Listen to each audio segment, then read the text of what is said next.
Ready! GMA Weather. Serbisyong totoo ng GMA News. Dumadala sa mga pagulan sa bansa mga kapuso pero hindi pa panahon ng tagulan. Paano nga ba nasasabing tagulan na?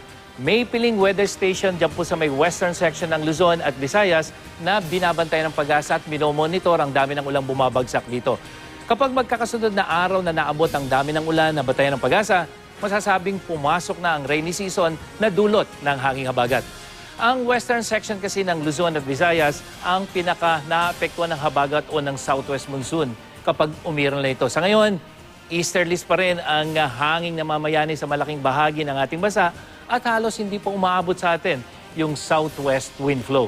Gayunman, bukas magpapatuloy ang ulan sa northern at central section ng Luzon at sa Metro Manila, hapon at gabi pa rin mataas ang tsansa ng ulan. At sa Visayas, sa western section makakaranas naman ng mga pagulan.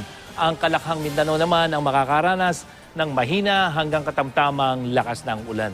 At yan ang latest mula sa GMA Weather. Para sa iba pang weather update, bisitahin ang imready.ph at mga social media account ng imready.ph. Ako po si Nathaniel Cruz. Magplano para sigurado, I am ready.